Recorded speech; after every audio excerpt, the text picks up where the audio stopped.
तो टॉपिक चल रहा बेसिक्स ऑफ इकोनॉमी, जिनमें 4 लेक्चर ऑलरेडी आ चुके हैं। होपफुली वो सारे के सारे आपको क्लियर हैं। तो ये 5वां और लास्ट लेक्चर होने वाला है बेसिक ऑफ इकोनॉमी टॉपिक का।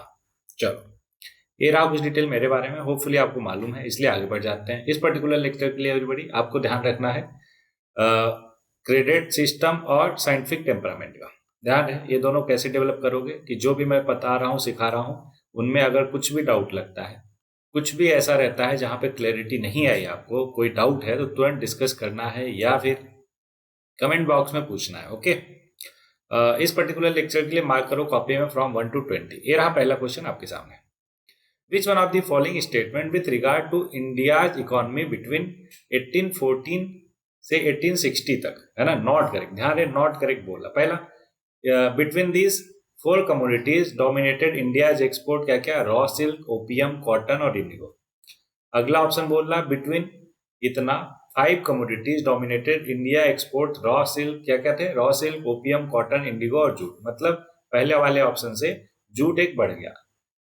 अब ध्यान से समझो, अगर कॉमन सेंस लगाओगे तो कहोगे सर मेरा तो आंसर मिल गया, या तो ये होगा या तो बी होगा, है ना। सी और डी तो बिल्कुल सही होंगे, तो करेक्ट आंसर या तो ये होगा या तो बी। मतलब नॉट करेक्ट पूछा है तो ऑप्शन ए और ऑप्शन बी में से कोई ना कोई एक तो गलत होगा ही होगा। बोलो हाँ, है ना। क्यों? क्योंकि ऐसा ऑप्शन ही गिवन है।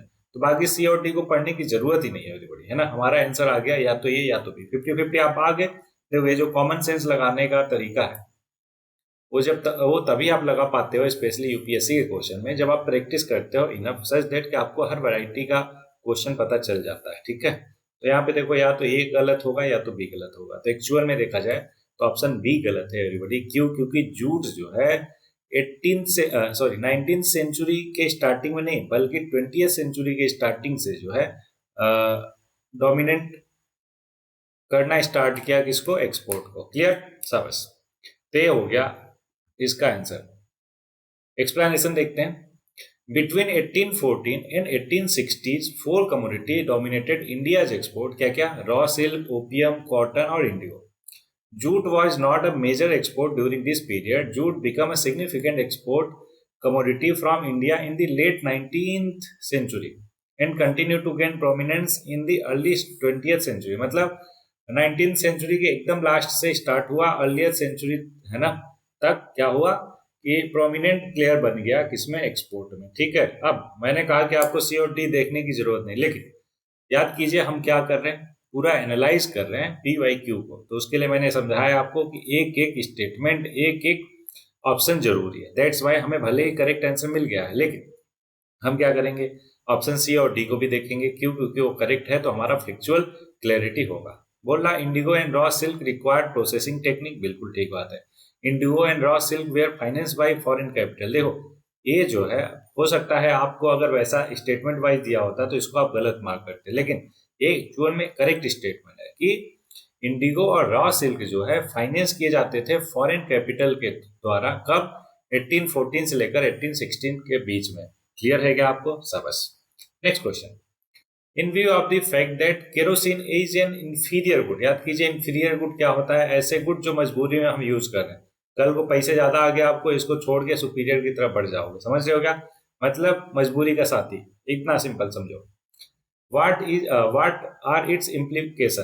अब क्या क्या है, ध्यान से समझो। केरोसिन के बारे में बोला, इंफीरियर गुड किस तरीके से, as household gets richer they consume less kerosene. बिल्कुल, वो अब बेहतर गुड्स की तरफ जाएंगे, उसका जो बेहतर अल्टरनेटिव है इंफीरियर गुड का, उसकी तरफ जाएंगे जब उनका इनकम बढ़ेगा, मतलब वो रिचर होंगे, अमीर होंगे।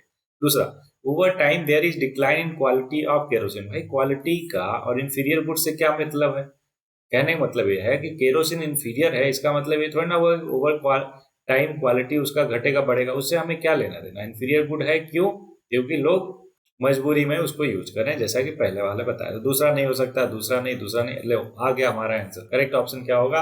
ये। लेकिन हम तीसरा भी स्टेटमेंट देखेंगे, government needs to stop subsidies on kerosene. देखो, गवर्नमेंट को चाहिए या नहीं चाहिए, बात की बात है। हमें बस ये बोला है क्वेश्चन में कि इन view of the fact that kerosene एक इंफीरियर गुड है ना। तो इम्प्लीकेशन क्या क्या है उसके, ये हमें देखना है। जस्ट ये हमें नहीं जानना है कि उसको सब्सिडी कम करनी चाहिए, ज्यादा करना चाहिए, या फिर उसकी क्वालिटी में ओवर द टाइम डिक्लाइन है, इंक्लाइन है। ओके, तो करेक्ट ऑप्शन हो गया ए। होपफुली आपको बहुत अच्छे से क्लियर। एक्सप्लेनेशन देखते हैं कि as household gets richer they tend to consume less kerosene. This is because as income rises people have the ability to afford better quality energy sources such as electricity या फिर cleaner fuels like LPG. ये सब clear, वही सारा चीज जो अपन ने discuss किया है ना, तो वही सारा चीज है एवरीबॉडी. दैट्स वाई हम आगे बढ़ जाएंगे. ये रहा next question. When two goods are completely interchangeable they are. जब कंप्लीटली इंटरचेंजेबल होगा ना तो उन सबको हम बोलेंगे कि they are perfect substitute to each other. तो करेक्ट ऑप्शन हो जाएगा ए, कि एक दूसरे का परफेक्ट सब्स्टिट्यूट्स है. एकदम क्लियर सब. अच्छा, बात आती है कि बाकी आप ऑप्शन क्यों नहीं बता रहे. अरे भाई एक्सप्लेन कर रहा है, डोंट वरी, सारा एक्सप्लेन करेंगे, don't worry. So in economy, goods that can be substituted for each other on a one-to-one basis are known for its perfect substitutes.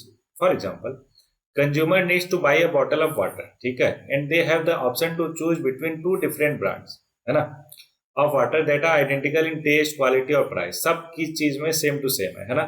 Then two brands can be considered perfect substitute to each other. एकदम clear सबस. अब बात आती है कि बाकी option में जो टर्म थे उसको भी समझते हैं. वेवलेन गुड्स समझो क्या होता है. Veblen goods are luxury or prestige goods that experience an increase in demand as their prices rise. उसको क्या बोलते हैं, वेबलेन गुड बोलते हैं. एग्जाम्पल के तौर पे एग्जाम्पल बताओ, जैसे सोने चांदी का गहना है ना. दूसरा एग्जाम्पल आईफोन. कोई आपके ध्यान में आ रहा है क्या वेबलेन गुड का एग्जाम्पल, जल्दी बताओ. अच्छा हाँ, ब्रांडेड शूज होते हैं जो आई थिंक लिमिटेड स्टॉक वाले शूज या वॉचेज, ये सब के सब क्या होते हैं, वेबलेन गुड्स होते हैं. क्लियर है क्या. Example include luxury watches, high-end fashion brands, designer handbags, high-performance sport car और प्रीमियम ब्रांड और of alcohol.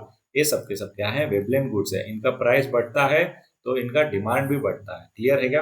Good. Giffen goods की बात करें तो Giffen goods are a rare economic concept where an increase in price lead to increase in demand.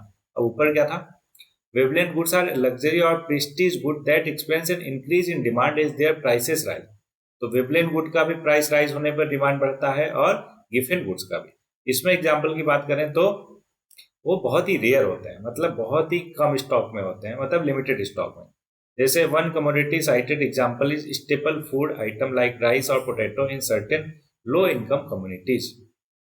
कहने का मतलब यह है गिफन गुड्स जरूरी गुड्स होते हैं, मतलब कि नेसेसिटी गुड्स कह सकते हो आप. इसमें आगे देखो, प्राइस इंक्रीज इन डिमांड हो गया, contrary to the law of demand है ना, ऑब्वियस है, जस्ट उल्टा हो रहा.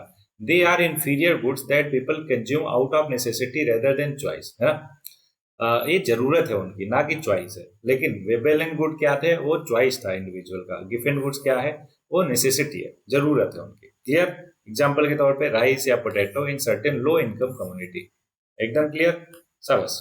नेक्स्ट क्वेश्चन है, rise in the price of a commodity means. किसी कमोडिटी के प्राइस में राइज हो रहा है, इसका मतलब क्या हुआ, rise in the value of currency only. नहीं, राइज नहीं, फॉल इन द करेंसी, है ना. वैल्यू जो है करेंसी की घट रही है अगर किसी कमोडिटी का प्राइस इंक्रीज हो रहा है तो. चलो दूसरा तो हो सकता है, लेकिन बाकी ऑप्शन भी देखेंगे. Rise in the value of commodity मैंने बता ही दिया. अच्छा, rise in the value of commodity ये भी हो सकता है, दूसरा भी हो सकता है, तीसरा भी. तो fall in the value of currency सबस and rise in the value of commodity. Very good.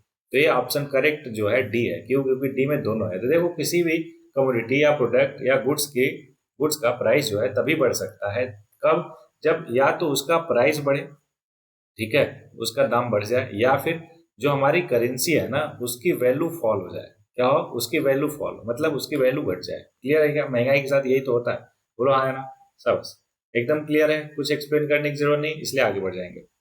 In recent plan, certain words, phrases were used in the title of plan along with growth.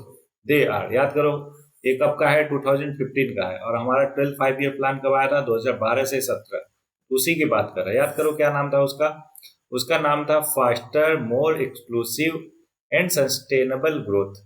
क्या था, faster more inclusive and sustainable growth, ये नाम था. तो दूसरा, तीसरा और पांचवा ये हमारा करेक्ट आंसर हो जाएगा. 2 3 5, सॉरी 2 3 5 है ही नहीं क्या, कंफ्यूज हो रहा हूं क्या मैं. एक मिनट एवरीबॉडी. तो 12 5-year प्लान में यही तो था क्या. ये 12 5-year प्लान का ही बोल रहा है कि 12 5-year प्लान था faster sustainable and more inclusive growth. ठीक है, ऑप्शन देख लेते हैं एवरीबॉडी, कौन सा ठीक बैठ रहा है. तो दूसरा होना चाहिए फास्टर मोर इंक्लूसिव और सस्टेनेबल. 2 3 5 होना चाहिए. देखते हैं आंसर क्या बोल रहा है. सी बोल रहा है. सी कौन सा, 2 3 4, मोर इंक्लूसिव और मोर सस्टेनेबल नहीं, केवल सस्टेनेबल है एवरीबॉडी। ये देखो, faster, more inclusive and sustainable growth, तो मोर सस्टेनेबल नहीं, सस्टेनेबल ग्रोथ है, दैट्स वाई ऑप्शन में कुछ गड़बड़ था। होपफुली आपको एकदम क्लियर हो गया होगा एक एक चीज, ठीक है। चलो next question, N exceptional demand curve is one that slow, क्या होता है? देखो, डाउनवर्ड टू द राइट है तो सभी को पता है कि इधर क्या हुआ, इधर हुआ प्राइस, इधर क्या हुआ, इधर हुआ क्वांटिटी, और ये हुआ डिमांड कर्व। डिमांड कर्व क्या होता है? जैसे जैसे प्राइस बढ़ती है क्वांटिटी घटती है, क्लियर है क्या? मतलब डिमांड घटता है। अब ध्यान से समझो, एक्सेप्शनल डिमांड कर्व क्या होता है? उल्टा होता है, ये इधर होता है अपवर्ड टू द राइट, मतलब इस तरीके से जाता है। यहाँ पे बना देता हूँ फिर से, देखो नॉर्मल के लिए तो ऐसे होता है जो मैंने दिखा दिया, यहाँ पे दूसरे कलर से दिखा देता हूँ। नॉर्मल के लिए ऐसे डाउनवर्ड जाता है स्लो, ठीक है। अच्छा, एक्सेप्शनल डिमांड कर्व जो है ऐसे बनता है कि rises to the right, upward to the right, ठीक। ऐसा क्यों? देखो, ये क्या बता रहा है कि प्राइस बढ़ने के साथ साथ जो डिमांड है उसकी वो भी बढ़ती है। सिंपल सी बात है। आप बोलो कि ऐसा कैसे पॉसिबल है सर? अरे भाई, अभी ऊपर हमने देखा कौन कौन सा वेवलेन गुड क्या थे, वो चॉइस बाई चॉइस था कि जब प्राइस बढ़ता है तो डिमांड भी बढ़ती है। और दूसरा क्या था? दूसरा था, क्या था? देखो भूल गए। दूसरा भी था जो नेसेसिटी गुड बॉय ने बोला था कि ये लोग मजबूरी में खरीदते हैं, खरीदना है ना? उसका नाम बताओ, मैं भूल गया, कोई बात नहीं। तो ये दूसरे वाले केस के वेवलेन गुड्स के लिए ये एक्सेप्शनल डिमांड करो होता है, कैसे? Upward to the right. एकदम क्लियर है क्या? तो ऑप्शन बी इसका करेक्ट आंसर हो जाएगा। देख सकते हैं एक्सप्लेनेशन कि an exceptional demand curve refers to a situation where the relationship between the price of a goods or service and quantity demanded does not follow the typical downward sloping pattern. Instead, it slopes upward to the right, which means that as the price increases, the quantity demanded also increases. For example, with Veblen goods or goods of conspicuous consumption. Conspicuous consumption का भी goods जो है everybody ऐसा ही होता है, उसमें क्या price बढ़ा तो उसका डिमांड भी बढ़ जाएगा, ठीक है। प्राइस में actually increase the quantity demanded, this is because the higher price is associated with the higher status और एक्सक्लूसिविटी एंड कंज्यूमर्स में desire the good more as it become more expensive. Clear है क्या? उनको लगता है कि उनका जो प्रतिष्ठा है, स्टेटस है, वो बढ़ेगा जब वो उस पर्टिकुलर कमोडिटी को खरीदेंगे जिसका प्राइस बढ़ रहा या ज्यादा है। याद करो, कोविड टाइम में या फिर जब नोटबंदी हुई थी उस टाइम पे कोई एक रील बहुत फेमस हुआ था, मतलब बाद में फेमस हुआ था। रील में क्या था समझो ध्यान से। एक पर्सन होता है मोटरसाइकिल लेके, मोटरसाइकिल नहीं बुलेट रहता है, वो लेकर पेट्रोल पंप पे जाता है, तो बोल रहा है कि इतना इन्फ्लेशन बढ़ रहा, महंगाई बढ़ रही, आपको दिक्कत नहीं है उससे? तो बोल रहा, क्या बोलता है, सुनो ध्यान से, वो बोलता अरे बढ़ने दो महंगाई, तो मैं तो बोलता हूँ कि जो 100 रुपए लीटर पेट्रोल है वो 1000 रुपए हो जाए। सब अभी अभी 100 रुपए है तो सब एफर्ट कर ले रहे हैं, पता ही नहीं चल रहा हमें हमारी अमीरी का। तो अगर 1000 हो जाएगा तो केवल हम दिखा सकेंगे ना कि हम अमीर हैं, क्योंकि बाकी लोग एफर्ट कर नहीं पाएंगे, तो हम मस्त अपना बुलेट चलाएंगे और पता चलेगा कि कितने अमीर हैं। समझ रहे हो क्या? तो लोग क्या करते हैं, हायर प्राइस को अपना प्राइड स्टेटस फील करते हैं, हायर स्टेटस या एक्सक्लूसिविटी, मतलब केवल उनका हक है उस पर। ओके, होपफुली आपको बहुत बेहतर वे में clear. Next question, which of the following is not a central टीनेट of socialism? Socialism याद कीजिए, कलेक्टिव ग्रोथ होना चाहिए पूरे कम्युनिटी या सोसाइटी का, है ना, उसको क्या बोलते हैं हम? सोशलिज्म। तो हिस्टोरिकल तीनों के तीनों है, लेकिन इंडिविजुअल फ्रीडम एवरीबडी जो लिबरल होते हैं ना, तो लिबरलिज्म का जो है पार्ट है क्या? Individual freedom. लिबरलिज्म में इंडिविजुअल फ्रीडम पे बहुत ज्यादा जोर डालते हैं, तो ऑब्वियस है सोशलिज्म का पार्ट तो होगा नहीं, तो इसलिए चौथा ऑप्शन नहीं है, बाकी तीनों के तीनों है। और बाकी तीनों के तीनों क्या है ना, ये थोड़ा सा क्वेश्चन है बढ़िया, तो इसलिए तीनों के तीनों हम पढ़ेंगे। ऑप्शन डी जो है करेक्ट है, मैंने बता ही दिया क्यों करेक्ट है। बाकी तीनों समझ लेते हैं कि सर आपने समझाया नहीं तीनों, लो समझो। हिस्टोरिकल मेटेरियलिज्म क्या है कि इसको जो है कॉन्सेप्ट डेवलप किया था कार्ल मार्क्स ने। क्या बोला कि which form the basis for understanding historical और सोशल डेवलपमेंट, ठीक है। It suggest that the driving force beyond historical change, क्या ड्राइविंग फोर्स किसके बियॉन्ड हिस्टोरिकल चेंज के, is the conflict between different economic classes and their struggle for control over the means of production. किस पे? Means of production पे control किसका? Different और struggling classes का। Clear? अगला, डाई इलेक्ट्रिकल मेटेरियलिज्म क्या है? ये बोलता है कि ये भी मार्क्सिस्ट थ्योरी से आया है। It combines dialectics the study of change और development through contradiction with Materialism, the belief that the material condition of society shape its development. क्या? Believe that material condition of society shape its development. ठीक है? It is used to analyze and understand social, economical और political phenomena. एकदम clear? शाबाश. Next question, inclusion strategy does not focus. क्या inclusion strategy does not focus? क्या reduction of inequality बिल्कुल focus करते हैं इसमें कि जब इनइक्वलिटी को रिड्यूस करेंगे तभी इंक्लूसिव ग्रोथ होगा. अगला रिडक्शन ऑफ पॉवर्टी, ये भी इंक्लूसिव ग्रोथ का पार्ट है. अगला diversifying livelihood for tribal population, ये भी बिल्कुल पार्ट है. अगला गेटिंग पुअर कंट्री क्लोजर, ये तो कोई लेना देना नहीं इसका.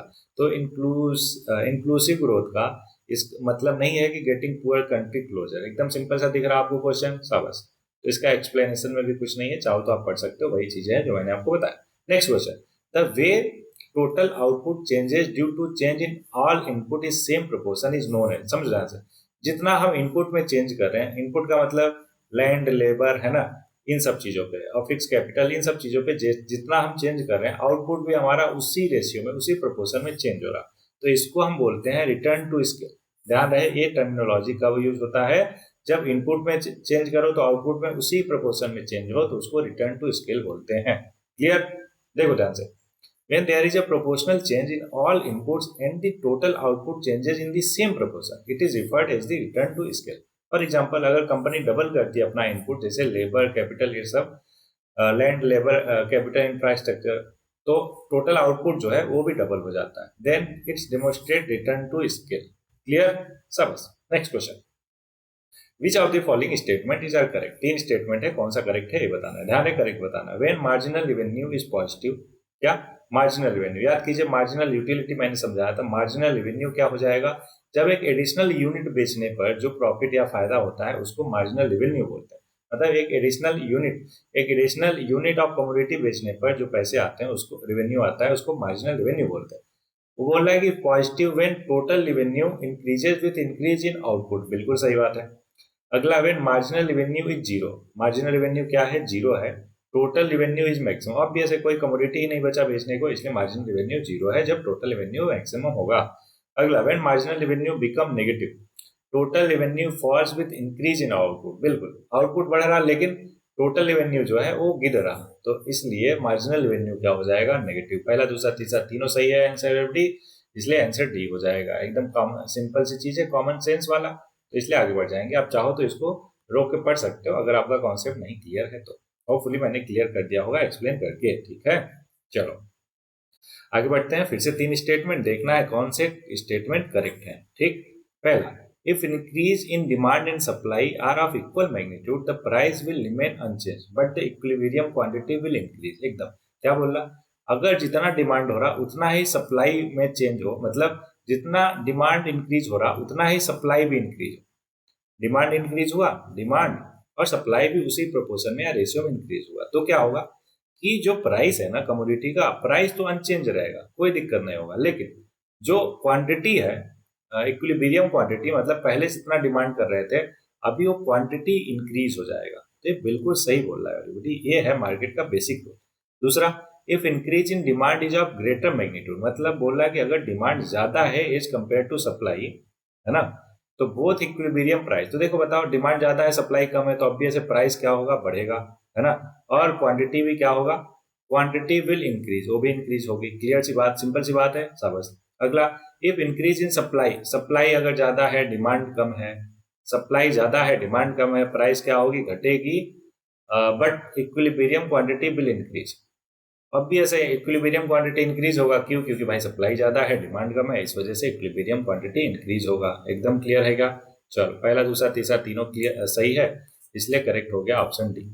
देख सकते हैं कि increase in demand and supply of equal magnitude leads to unchanged price but an, वही चीज है जो ऑप्शन में है. ठीक है, तो इसलिए पढ़ने का कोई मतलब नहीं. आगे बढ़ जाते हैं. Market in which there are large number of sellers of particular product but each seller sells somewhat differentiated but close product is termed as. उसको क्या बोलते हैं? अभी हमने देखा कई बार कि उसको मोनोपोलिस्टिक कंपटीशन बोलते हैं. मोनोपोली क्या? कि एक ही है सेलर, समझ रहे हो क्या? एक ही सेलर है, बस बेचे जा रहा. परफेक्टली कंपटीशन का मतलब क्या हुआ कि होमोजीनियस प्रोडक्ट हो, सिमिलर प्रोडक्ट हो सारे के सारे, और बहुत सारे बायर और सेलर हो, उसको क्या बोलते हैं, परफेक्टली कंपटीशन। और ओलिगोपोली अभी समझाता हूँ, देखो पहले वन बाय वन सबको समझते हैं। मोनोपोलिस्टिक क्या होता है, refer to a market structure in which there are many seller offering similar but differentiated product. In this type of market, each seller has some degree of control over the price and quality of their product, but they face competition from other sellers.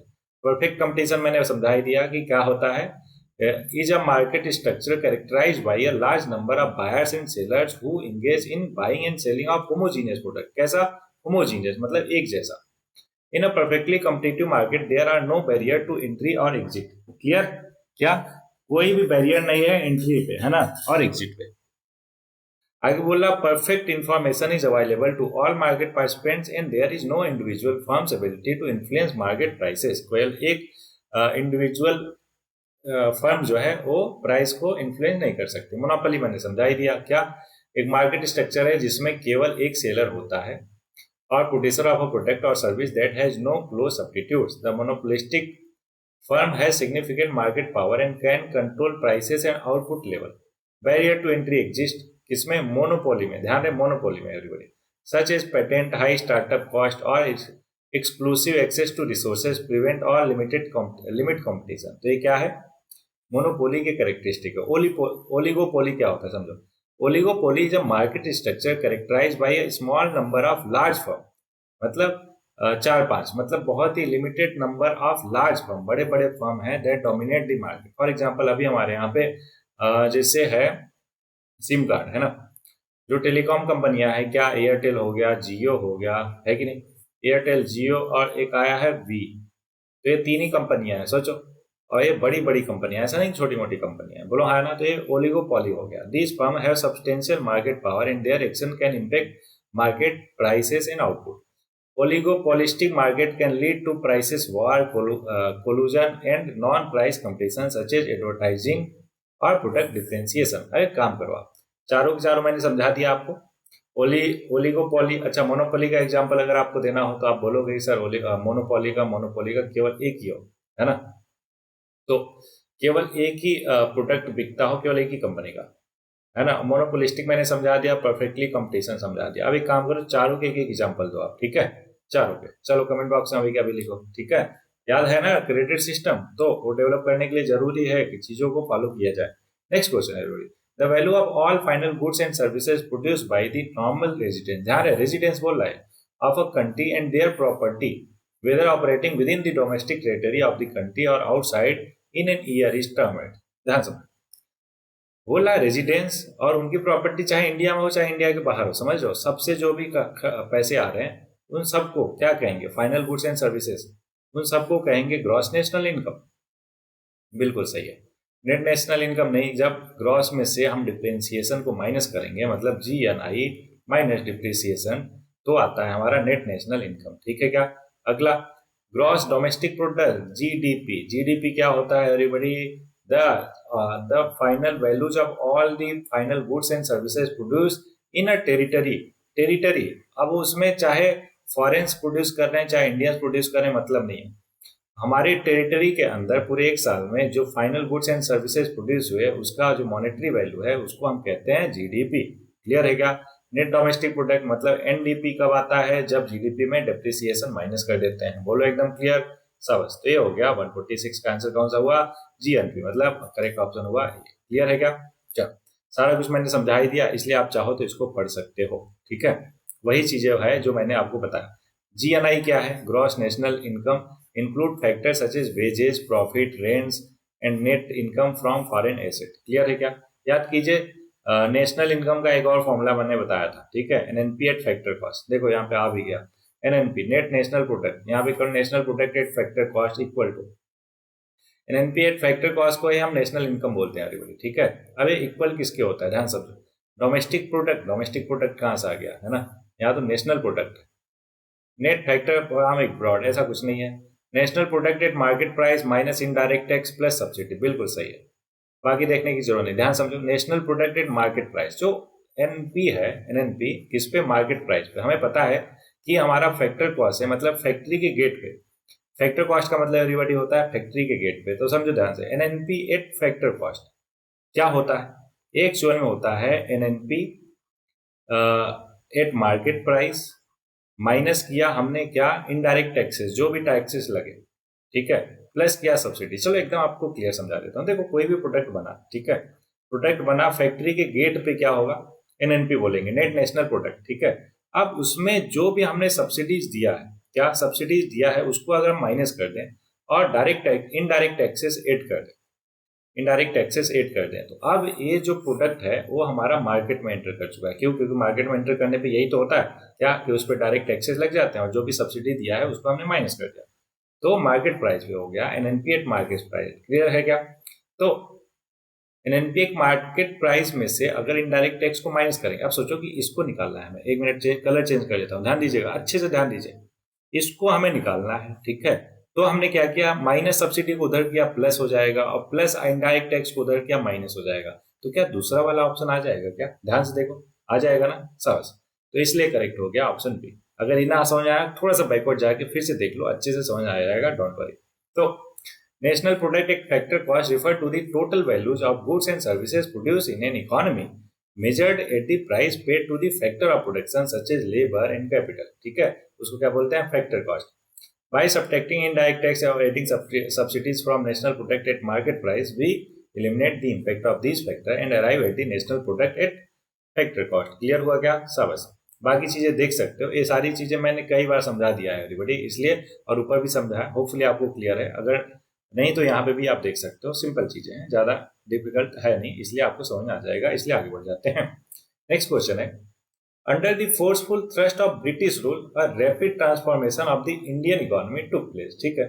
In this context which of the following statement are correct? ध्यान रहे, correct पूछ रहा, तीन statement है, one by one देखते हैं। Indian economy was transformed into a colonial economy in 19th century whose structure was determined by British fast developing industry economy। बिल्कुल वहां पे इंडस्ट्रियल रिवोल्यूशन आया था, वो लोग बहुत ही फास्ट डेवलप कर रहे थे, उसी से हमारा पूरा पूरा इंडियन इकोनॉमी इन्फ्लुएंस था, जो कि कॉलोनियल इकोनॉमी बोलते थे। दूसरा, influx of cheap Indian product into England gave a great blow to English textile industry. बिल्कुल गलत भाई, वहां पे इंडस्ट्रियल रिवोल्यूशन आ रहा, वहां के ज्यादा प्रोडक्ट क्या होंगे, चीप होंगे, जबकि जस्ट उल्टा दिया, इसलिए दूसरा गलत, दूसरा गलत, दूसरा गलत, दूसरा गलत। तो आंसर आया केवल वन या फिर 1 and 3। तीसरा देखते हैं, the 19th century saw the collapse of traditional Indian village economy and fresh economic alignment along with commercial line। ये भी बिल्कुल ठीक है, तो करेक्ट आंसर हो जाएगा ऑप्शन ए, पहला और तीसरा। क्लियर है क्या? ओके, तो यहाँ पे देख सकते हैं, कॉमन सेंस वाली बात है एवरीबॉडी, ठीक है, कि British rule brought significant changes to the Indian economy, transforming it into a colonial economy that served the interest of British industrial economy. Indian resources and market were exploited to benefit British industries, and the structure of the Indian economy was shaped to align with British economy needs। एकदम clear. दूसरा भी गलत है, क्यों? क्योंकि देखो British, दूसरा मैंने समझा ही दिया आपको, ठीक है, तो चाहो तो आप पढ़ सकते हो, सेम चीज है, इसलिए क्या बार बार रिपीट करना। तीसरा देखो करेक्ट क्यों है, क्योंकि introduction of British policy such as land revenue system और commercialisation of agriculture disturbed traditional rural structure and practices, ठीक। The Indian economy shifted towards a more commercial or market-oriented system। Okay, good. Next question. Normally, there will not be a shift in the demand curve when।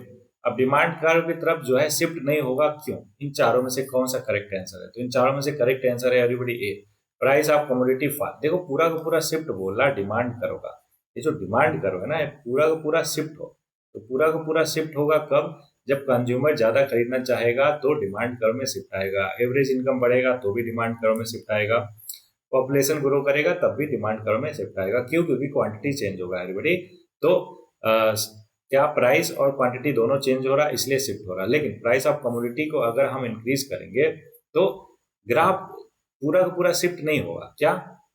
Graph will not shift. Explanation देख सकते हो, देखो इधर हो गया price, इधर हो गया क्वांटिटी, बाकी पहले को छोड़ के बाकी तीनों में क्या हो रहा, ये दोनों चेंज हो रहे हैं, दैट्स वाई पूरा पूरा ये डिमांड कर्व शिफ्ट होगा। Clear?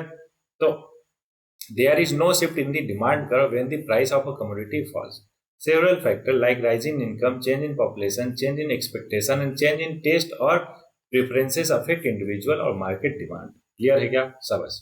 Next question, a market in which there are a large number of firms homogeneous product, infinite elasticity of demand for an individual firm and no control of price by firm, स्टर्मेट। अभी ऊपर देखा, इसको क्या कहते हैं? Perfect competition बोलते हैं, जब होमोजीनियस प्रोडक्ट हो और बहुत सारे फर्म्स हो। क्लियर? गुड। बाकी तो आपको मालूम ही है क्या, ऊपर हमने सब देखा।